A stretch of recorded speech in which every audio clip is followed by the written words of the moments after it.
man, say man. It is a week 9 in the nick of time. Quick break for you and yours. Happy holiday season to you all. I ask that you all are around love. I send my love to my loved ones and ask you all to remain safe in this cold, and don't forget those people that are out on their own. Drop a line, send a call, text. That means a lot. Shout out to you guys and shout out to love on that. But let's begin. My hands up. They want me to put my hands up. No, shooter. 2,977 threes made all time. Number one shooter, Wardell Stefan Curry. Let's just take a moment to reflect on how he started, what New York wanted from him, the guarantee they gave him if he was available, and the scouting report that he had prior to making the league. The fact that him and his brother were making waves long before anyone knew of them. And all of the same combines that everyone that has to transition the conveyor belt, so say the $40 million slave. That's a great book to read if you don't know about the business of sports and how they commodify certain players. Well, Steph was on the outside looking in the entire time. At one point, people thought Steph was better than Steph, simply because the upside, they couldn't really tell if they could last long. Because a lot of scouts or a lot of people that want to be entertained, they watch basketball from an athletic perspective. That's why, in another conversation for another time, shout out to the Winsider, shout out to the WNBA, and shout out to everybody that's still fighting that good fight, why many people don't have the patience to see the elegance and grace in the W and how they hoop, and how the majority of those women are better than what we watched previously. I would say now, last year, the league is kind of like, is able to be compared with the skill that the women show us night in and night out for a limited time, whenever it's available on TV, on other networks where the males don't have that problem, and that's a discrepancy. To double back with the discrepancy of the game being scoring buckets and defending people from scoring buckets, the nature of the game isn't how high you jump, how many baskets you make. And 2,977 threes is a quantifiable number that can help anyone understand that everything is possible if you focus on that.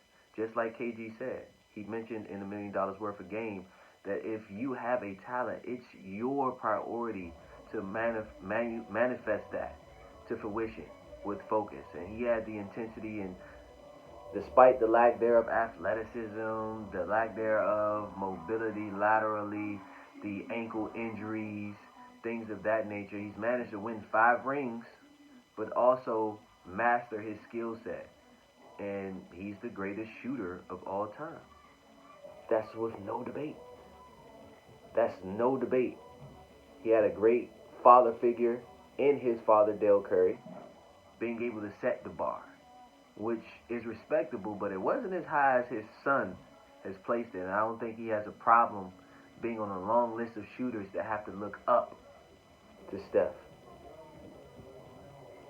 There's nothing more that I could say. He's inspired a generation of players to not only be athletic, but to have a deadly jump shot. Could shoot from anywhere. Now, the logo 3 was something that was done, but he exemplified that. He inspired LeBron James to do it. He inspired my man to do it. You can't play in a league if you don't have range. And we got to give him his credit. Not so bad for a guy that played at Davidson that had no scholarship offers. And the story with that is that I had an opportunity to possibly play with him. But because of my own processes, I decided to go somewhere else. Didn't even get to play. But Davidson isn't a marketable place, but they have a draft pick this year that you should pay attention to. And the reason why you will is because of Wardell. Put some respect on his game. He already told you about his name. And if you don't, hey, you got to be a part of those third quarter furies that he starts. He doesn't even worry about the scoreboard because he knows his impact on this game. Thank you very much for inspiring us. Thank you for not having to be marketed like athletes past, not having to be sold. And shout out to you for having your own brand. Your own brand, Curry brand. Those new Currys are nice. I like them. Check out my story to see what they look like. Moving forward, the other MVP candidates, only two in my mind, only two, Wardell and KD from the C. That's what we say in the DMV or in DC, where you give someone's name and then you classify what part, so you can know which KD you're talking about. And out of respect from him being from that area, he will understand where I'm coming from. KD from the C is the second MVP candidate, and he is, I would say, the first 50 burger that we got this year, maybe, but the most exciting. 16 for 31. Not that many dribbles. James Harden out. Bad man. Bad man, and he knows it. He absolutely knows it. He told Philly this week, get up out of here. I think it was a smooth 34 piece, but EasyMoneySniper. I didn't understand when he created that account what that meant, but it's easy money, and he a sniper. You can't guard him. You can't guard Steph, and you can't guard KD. That's why they are the top two MVP candidates. It's like neck and neck, but because of this record, I think it puts Steph in the stratosphere. And KD said he need a rollie because he's third all time in assists to Steph in accomplishing that record. So you guys send a rollie. I'm going to use that as a hashtag. Send KD the rollie. He made it possible, and he's still doing this thing, which specifies the dominance of that Warriors team from the day that KD signed to the day he got hurt. I respect this transition, but man, you got to hold them accountable to one of the greatest teams of all time. They didn't get to play for that long. Shout out to Draymond Green for making that record possible for Steph Curry, too. Keep doing your thing. Keep playmaking and exemplify your own conversation as the greatest defender. One of the greatest defenders of all time, if you will. Moving forward, health and safety protocols. It's getting real. Not only in basketball, but in every sport. And these TV contracts have already been signed. So there is no going back.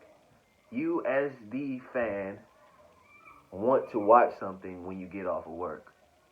You have your schedule there, and you have money invested in these games and these players and fantasy. It's too much money at stake for them to just call a TO on the season, and they're not doing that. They did it to an extent last year, but these health and safety protocols are allowing now the CBA to be involved. And you heard of what they call a hardship exemption. Let me explain that to you. That is where 3 to 4 players on your active roster, whether they play or not, are unable to physically perform. Some people that watch football, you know what that means. That allows for that particular team to sign players despite having a full roster, but technically those 3 to 4 players are not healthy to play. So we think about examples of this hardship exemption. The Lakers have signed IT to a 10-day contract. And that's a whole different triumph story in itself, but we're going to intertwine those things here. So say Tuesday, your team finishes a game. They are alerted about some sort of illness going around, and you notify the NBA that, look, these guys have to go into protocols. That's a 2-week process, unvaccinated, 1-week process with vaccination across several different leagues. Okay, let me call Isaiah Thomas up. Hey, I see you working. You just dropped 42 with Grand Rapids Monday. We need you here by Thursday.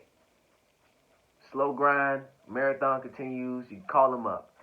He had 19 against the T-Wolves last night in a losing effort, but they have so many guys out through injury and as well as health and safety protocols.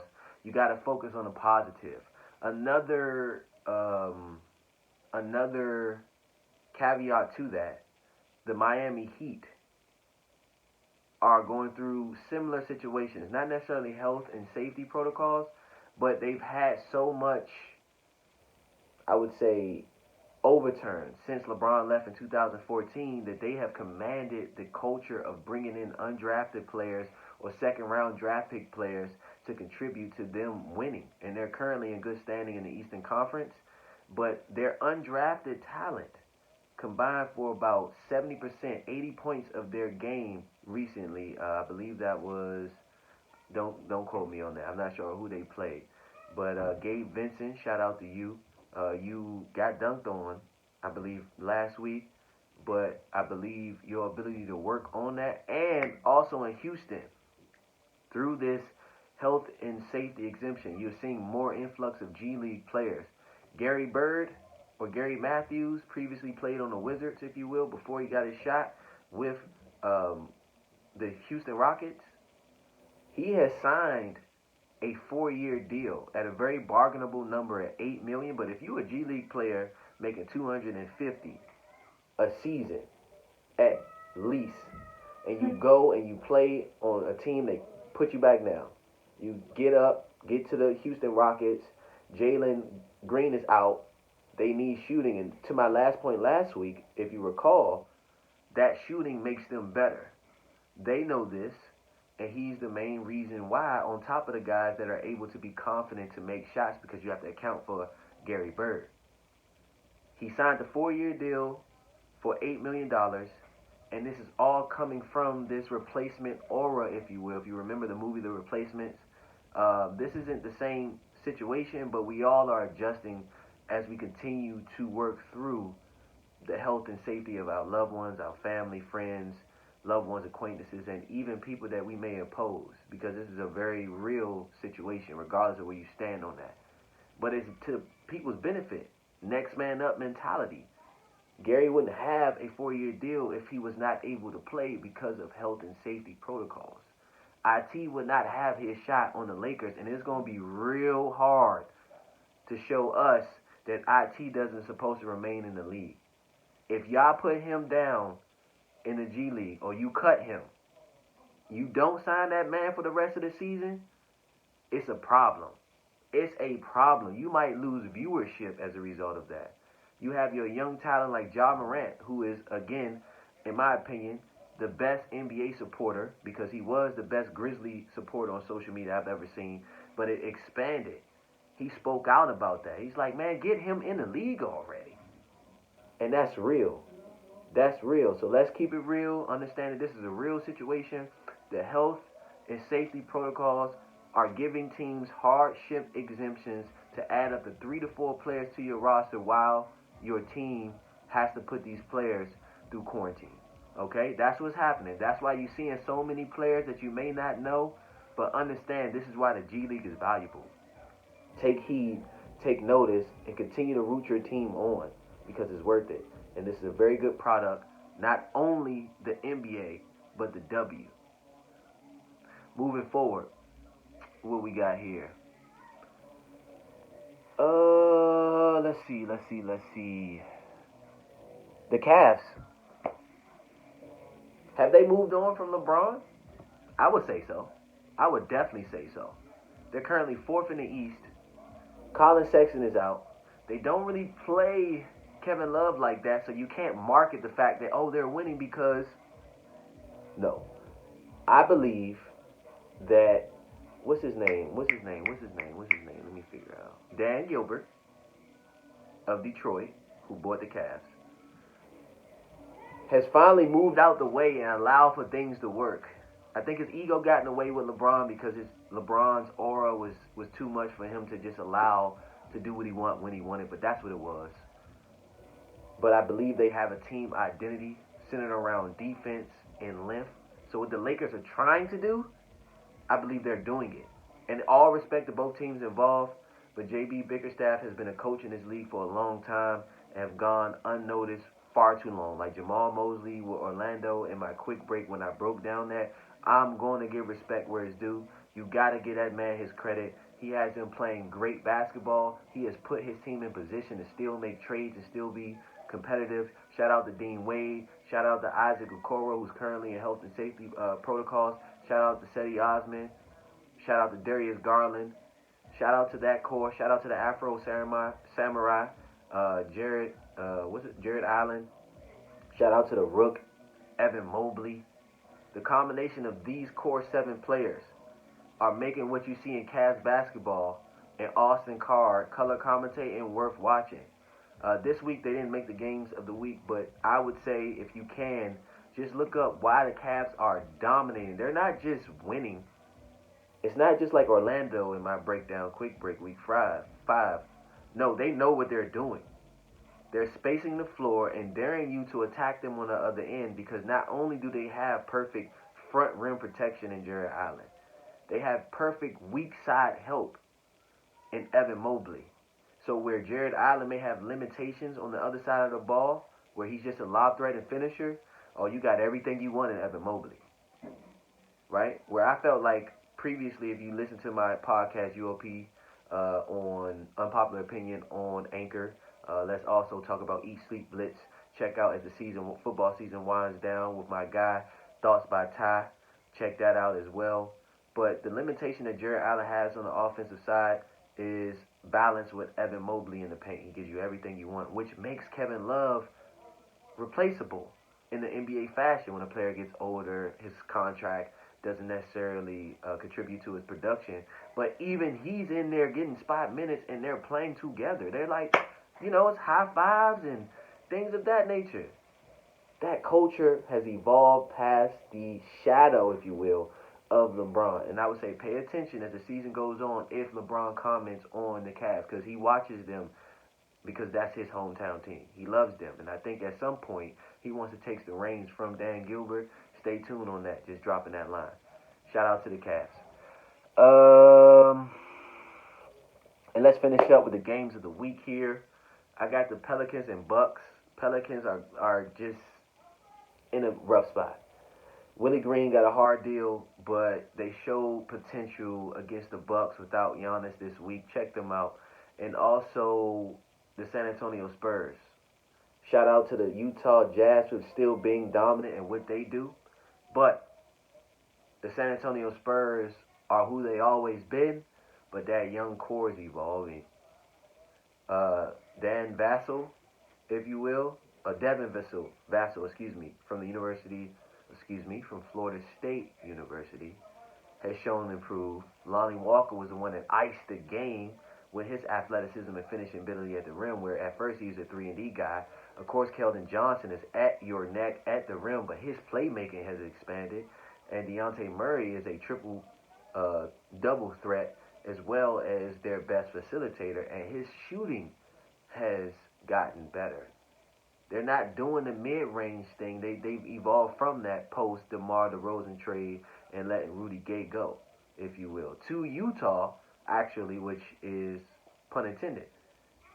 Pay attention to their growth. Understand that the NBA is very competitive from the parity that I previously said, but understand that also youth is something that you can't beat. And Father Time is undefeated. So you have to pay attention that, Utah is shooting the ball well. Statistically across the board, they have the best stats in the league. They're not top team in the West because the offense of Golden State, right? That's the difference. Whereas that would be an interesting, I would say, second round matchup if they met in the second round, but it wouldn't necessarily be offensively kosher for them to win in the Western Conference Finals. If it happens, it happens, but it's a difference. It's levels, if you will. And San Antonio is making strides. The Pelicans are getting in where they fit in. So are we in Portland. We're getting in where we fit in. We just won our first game in 7 losses. That's 1,750 push-ups for me that I have to make because of that 7-game losing streak. But my man Dame, just to touch on that, spoke to the media. And with all due respect to what you all do, it's frustrating to have to continue to deal with the antagonizing behavior of people that continue to try to create narratives that he's dispelling. And I spoke on that last week, but shout out to Dane for leading us. Shout out to you for checking us out, and we're going to end it like that because it's in you, not on you. Go enjoy your family, and I'm going to go cook for mine. You be well. Love you all. It's